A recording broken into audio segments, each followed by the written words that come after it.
Gather round for the Oke Farm Pondcast with Doug Davis. All right, my man, we are knocking them out. This is, I think, episode number 8. Mm-hmm. And in keeping with the tradition, we're coming at it with absolutely no plan. So at some point, it's probably going to backfire on us, but I don't know if anything's on your mind. You know, I wanted to pose a question to you that comes up for me a lot, and I don't know how to answer it. And I thought maybe we could talk through it a little bit and just see kind of where it goes. And you're going to think I'm crazy when I share the question with you, but when I go to a lot of events and things like that to share about the farm, and inevitably someone, equivalent to like an elevator, will ask me the question, "What is the farm?" Yeah. And I have the most difficult time telling someone what the farm is when they ask me that, when we don't have more than at least maybe 5 to 10 minutes to talk. But Yeah. and also I struggle with it too, whenever we're trying to be brief, maybe on some marketing things, because we've tried to say in either a sentence or a few sentences what it is that we do here at the farm, and I'm never really happy with it. Yeah.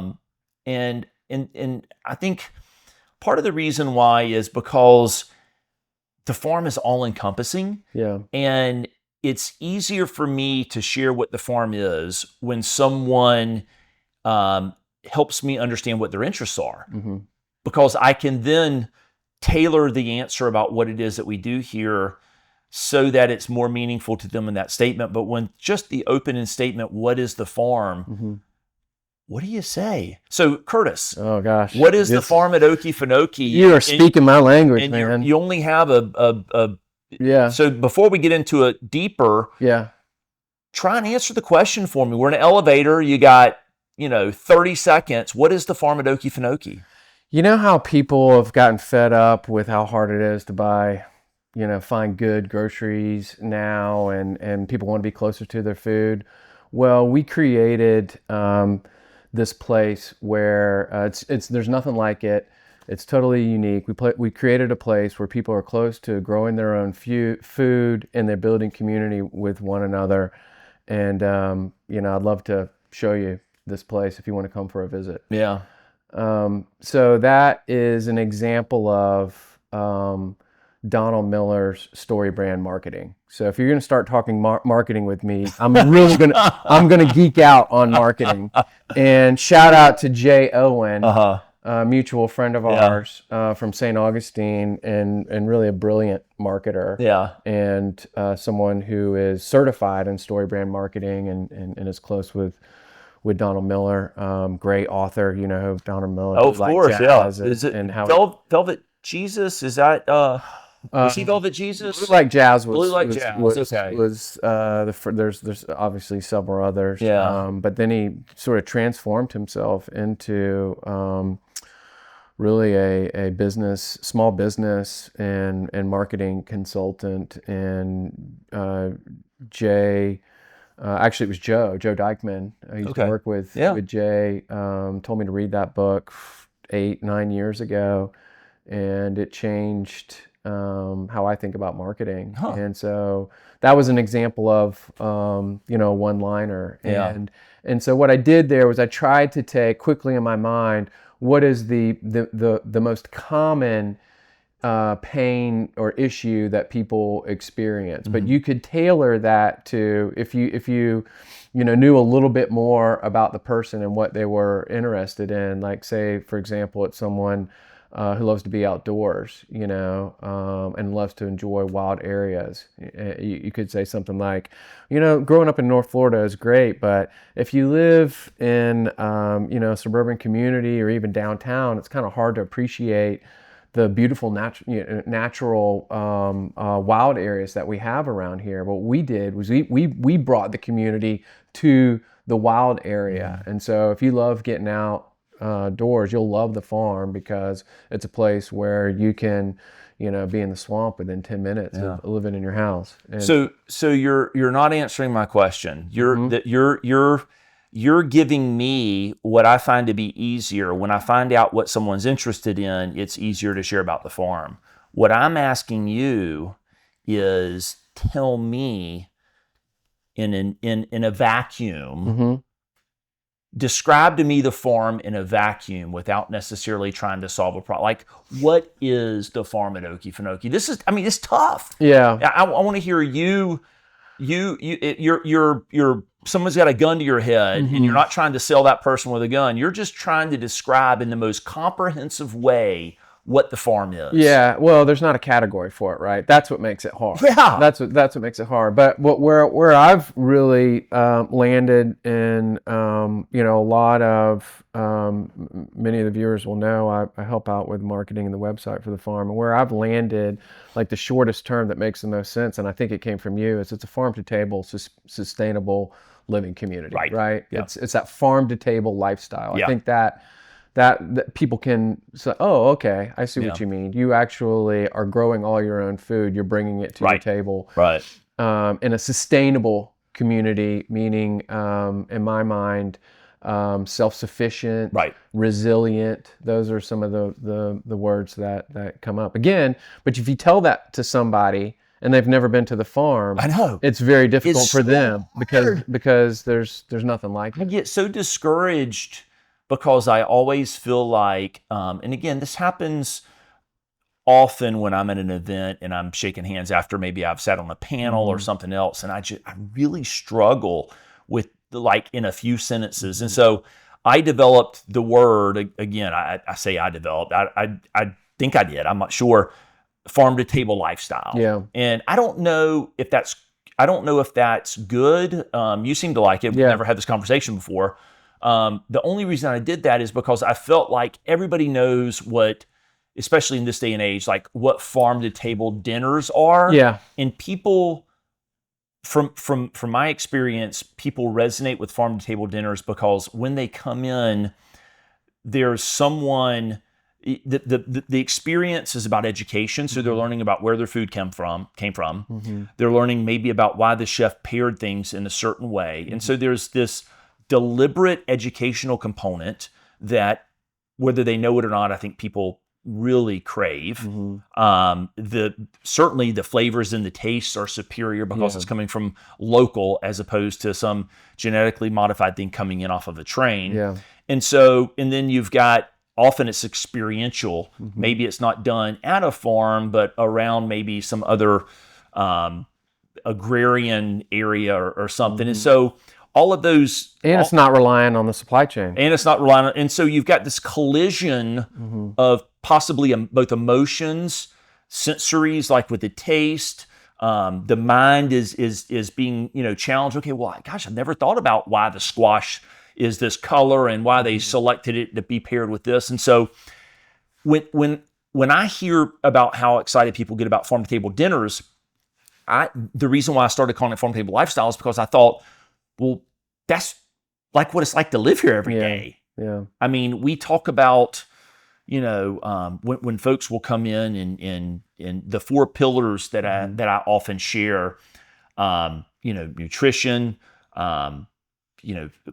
functional movement, body movement, community, and learning. I mean, those 4 pillars are really, I just said that differently when I was talking about a farm to table dinner, but those 4 pillars represent like a lifestyle here that we get to enjoy every single day. And so anyways, I know we're just maybe saying the same. Well, it's funny, in the old days they used to just call that living on a farm. Yeah. I love that. Yeah. And it reminds. But that was, so I love what you said. And for people who may not be as familiar with the farm, that was one of the motivating things that Jeff and I had in the background that helped us really articulate what the farm would become. Because living on the farm may sound great, and it may sound romantic, and it may be enduring for these memories folks have. But the reality of it is, to live on a farm means you become a slave to that piece of land, to those animals, to the machinery that's constantly breaking, and you've got to figure out how to make all that work yourself. And so the beauty about the farm, as you know, is rather than the owners of the farm being mandated to care for it. Now they're welcomed in and invited in to care for the land and the animals if they want to. But the reality of it is you're outsourcing that to what we talked about one of our farm podcasts here recently, to this incredible farm team that we have. And then they're the ones through their talents, their passions, their dedication, they take care of the farm so that we get to have that lifestyle without the backbreaking relentlessness of caring for it. So. Such a good point. I mean, it reminds me of some conversations I've had. One just recently, and I'm sure you get these conversations all the time, of friends or people that we know who have bought property. Like, I've got I know a guy who has bought acreage out in Madison, Florida. And he's going in alone, and it's a labor of love, and I'm sure he's learning a lot while he's doing it, but it's a lot of work. And we had there's a couple who is looking at purchasing a lot now here at the farm too. Same thing. The idea was to buy some acreage in North Georgia and sort of do the same thing. So, that conversation keeps coming up over and over and over again. And I don't think that Jenny and I ever got to the point where we were serious about buying acreage and doing it on our own. I never had the confidence in my skill set to be able to do that. But the farm is a great option for people who are of that mindset. There's something that's drawing them out, and whether it's food, whether it is being in a rural area where you can enjoy some peace and quiet, natural beauty. No matter what the reason is, this farm provides a good option. And to your point, the owners, as owners, were able to benefit of the collective work of everybody who's here part of it, both those who are part of the team and, as we've discussed time and time again, the owners who are bringing their own skills and talents. So it's a community initiative. It's a community building initiative that, again, to look for a comparison, you would have to go back to colonial America, to find something similar to it in terms of the size and the purposes of the farm itself, which is to build community, bring people together, provide food, provide security, provide water, shelter, all of those things. So I've as you're talking, and I'm visualizing like those people maybe who have had thoughts of buying land, and because I know those people as well, which, by the way, incidentally, this is not what I was going to say, but it would be interesting if there was a study to track people that actually buy the acreage to start a homestead, how many of them actually stay with it. Because unfortunately, I think the number will be very low because of the amount of work. But that aside, as you were talking, I was visualizing the folks out there who've maybe never really even thought about living on a farm before. And this memory, or it's a recent memory, popped into my mind. My mom, when she and my dad first started coming out to these dinners that we're having, and for those who don't know, my father has been to every single dinner except one for the last year and a half to entertain playing guitar for us at no charge, just because he loves me and loves the farm, and my mom will come help and stuff. But anyways, your mom is one of our biggest fans. Oh yeah, absolutely. She is a proselytizer for sure. I love it. I love her comments on social media. When I see her at the events, she is just. I can clearly see where you get your natural hospitality from. Thank you. So after the first few events, she comes to me. And and I didn't know this about my mom. She said, "I've always wanted to be woken up by chickens. And I can't always make my mom's dreams come true. Yeah. But so after one of the events, I cleaned up my cabin. And for those of you guys who maybe, I don't know what your view is, but if you can see these doors back here, those are open all the time, all through the night. I sleep with the doors open all the time. And so I was able to get my mom and dad after the event to come over and stay here in my cabin. And she got to sleep in and the doors open and hear the chickens crowing in the morning. And you would have thought that she just won the lottery or something, but it goes to show, I think, this innate desire, whether you realize it or not, that you want to be connected to natural cycles, like the circadian biology of waking up with the sun. The chickens know when to get up. They don't have an alarm clock. Yeah. And so people naturally crave connecting to the earth. And so that's just a very small example of what it's like to be out here and resetting the way, I have a watch and I need a watch, but you could get into a rhythm if you didn't have meetings and stuff to where your body is just really in tune with the land. Yeah, and so, I mean, it's, and again, going back to my initial kind of question, how do you share this in a way that is comprehensive enough to give everyone an understanding of what it is that we're doing without having a dialogue back and forth with them? And I think you landed kind of where I do, where we talk about a farm to table lifestyle. We talk a little bit about the sustainability, whether it's in the form of, one of the things I don't talk a lot about, and this just popped in my mind, is, from an environmental sustainability perspective. We talk about sustainability in a way of resiliency and living off the land and creating virtuous cycles. But there's also another element of the farm that never gets talked about, and that's really kind of the environmental, what a lot of people would think of as kind of lead-based design and things like that. We didn't pursue any of that. It's not what we're necessarily interested in. But I think we could probably win some awards from the perspective of environmental sustainability with our approach to building.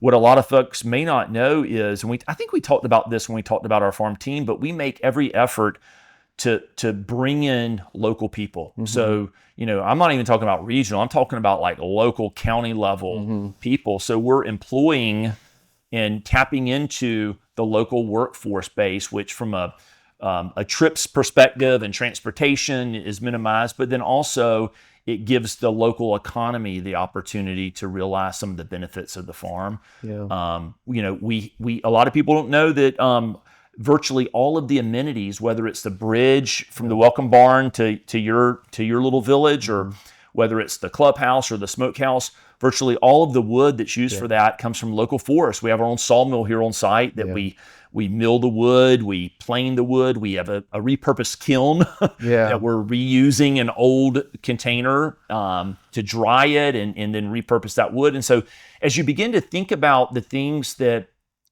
feel natural to us and feel like they're a part of our everyday life, if you are auditing these from the outside perspective, it probably makes someone's eyes spin in their head, Yeah.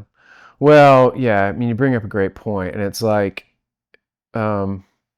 if we could all be better trained to think about wherever there's an opportunity to come up with a solution to whatever the issue is, to think about using the resources that we have around us, right? And one example of that, which came up again recently, is, and this started a year ago, the need for having some signage around the farm, right? Yeah. And we don't want to inundate the farm with signage about rules and things you can and can't do, but there's some things that just make common sense, right? Yeah. And I'll never forget, it was a request to look at potentially having an outside vendor produce some signs. And I raised my hand. I was like, look, I mean, we've got cut off pieces of wood, and I'm sure with a few YouTube videos I can probably figure out how to manufacture some signs that would look authentic to the farm. Right. would reduce our costs, and it would provide a level of consistency as the need for signs in the future continue to grow, rather than maybe having to change out from one vendor to the next and trying to match an old style, et cetera. And so the result of that was the launch of the Oke Farm Sign Shop. Yeah. Which currently I think only has one sign on the property in use, but has a lot of potential to address that. So that's just one of 100 different examples of what you're talking about. How I think if we go into the sustainable mindset of how can we solve the challenges that we have here at the farm, do so in a beautiful way. You're not sacrificing. And in fact, in most cases, something's going to look more authentic. It's going to feel more authentic. It's just going to be a more enriching experience than, seeing a sign that was ordered off Amazon or something like that, Yeah, and you think about, too, the downstream waste reduction. Yeah. And whether that's the actual, I love the way you're describing it, with a solution to a problem utilizing the existing, materials, labor, talents, whatever else. Yeah, competencies. If you think about every time we need something, we just went to Amazon. I mean, not only is it the waste that we generate, but then the upstream implications of that waste, whether it's the byproducts or the transportation or anything else. And so, again, it's I don't spend a lot of time thinking about this, but I think it's fun just to spend a few moments talking about, because again, what has become natural to us is fairly unique to many others. Yeah.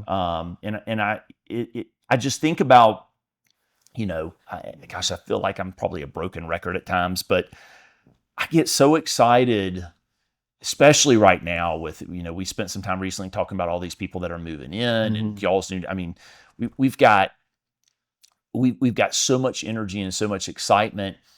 And so much of the last 4.5 years has been focused on creating the infrastructure for everyone to come together.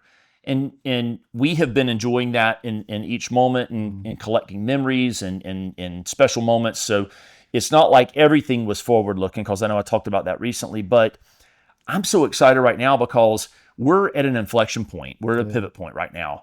We've got all of this infrastructure, we've got all of these resources, we've got all of these ideas, and now it's about execution. Yeah. And so now we've got all these people joining us, and we can take advantage of all the infrastructure. Yeah. We can take advantage of all the ideas, the momentum, the energy. Yeah. I mean, it's just like a coiled spring that's been released. And so, anyways, I get so excited thinking about those people who would come to the farm, the people that are here right now. And, again, just going back to the way that we started, just talking through how do we communicate that in a cohesive way that that can resonate with people. Yeah, there's some cases though where words are just insufficient, right? Yeah. The human language is insufficient in being able to communicate a message, and I think that is one of the driving reasons why you and Jeff have thought about really using our farm to table dinners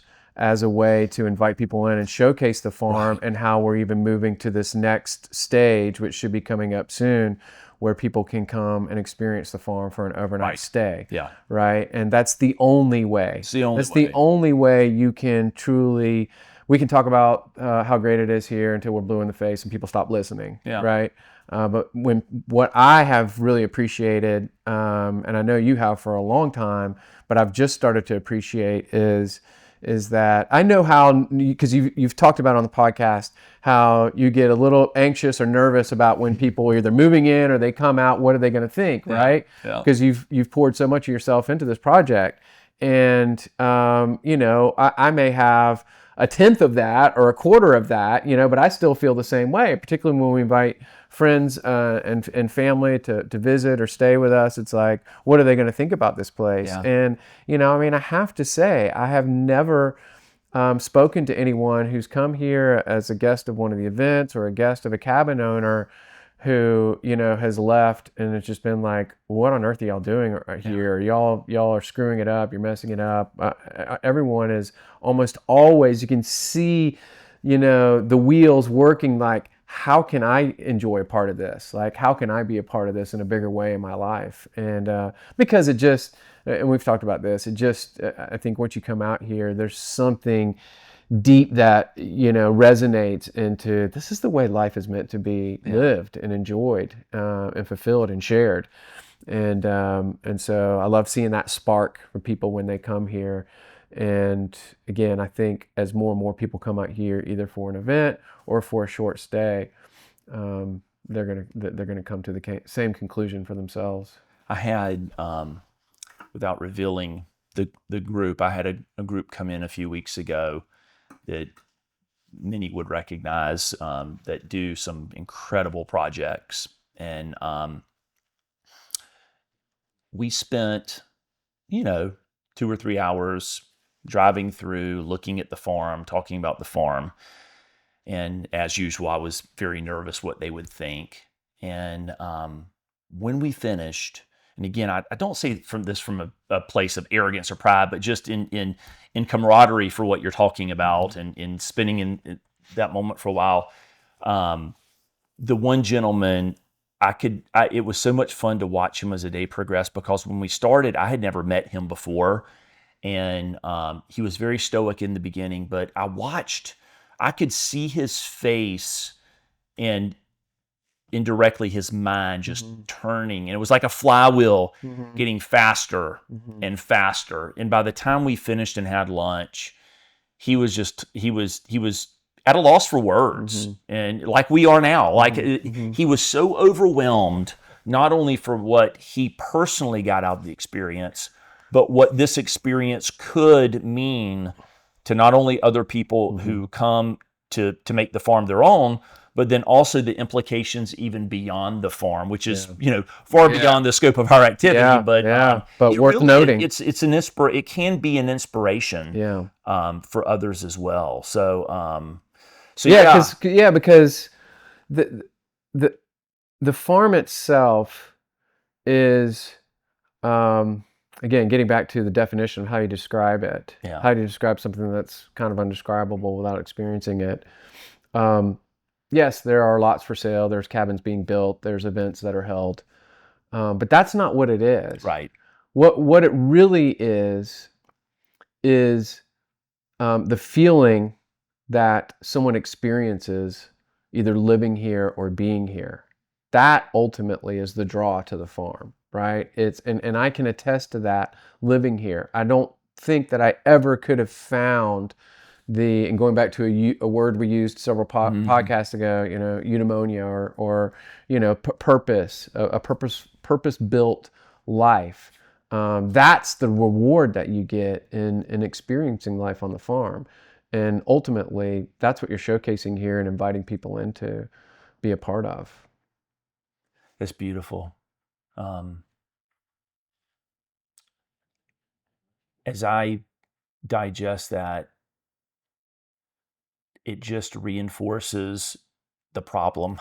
And the problem is the word, there's just no way to describe it. And so, it is we conclude the discussion. I mean, I think about continuing to share, I think part of the solution is just inviting people to come out, and experience it firsthand. I know I've said this before, but I've never had someone come out who wasn't overwhelmed whenever they come out, and typically their response is either both or one of two things. I can't believe the scale, and I can't believe the execution. I love, just to end it, I love what you said, and ultimately what's compelling everyone is really the feeling that they're getting.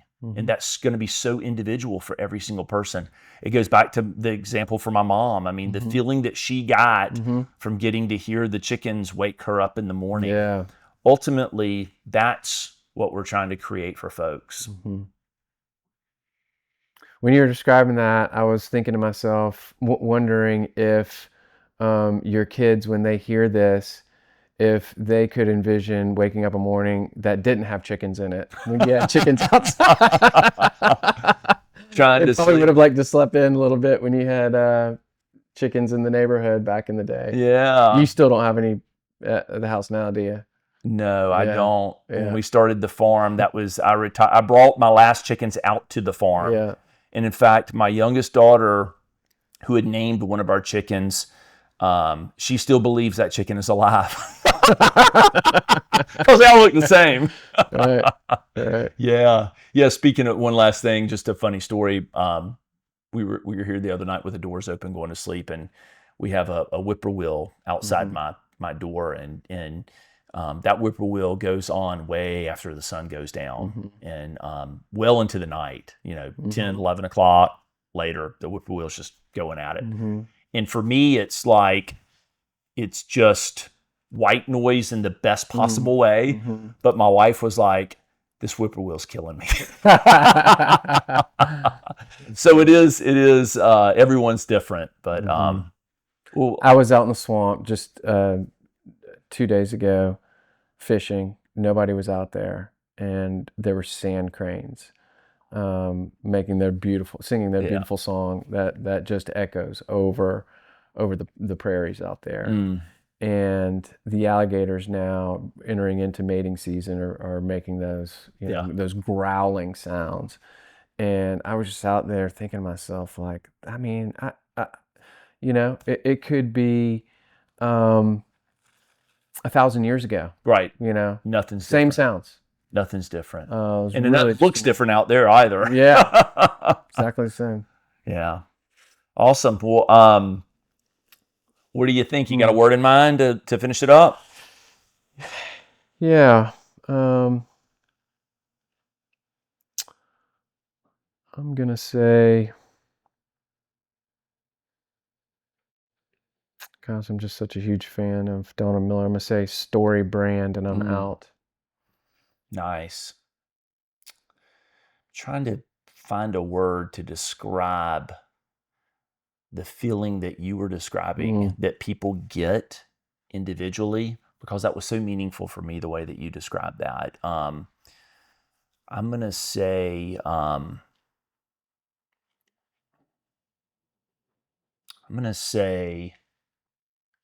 epiphany, and I'm out. I want to redo. Okay. You allow redo? Yeah. Okay. Ineffable, and I'm out. Okay. All right. All right. Thanks. Thank you. Bye.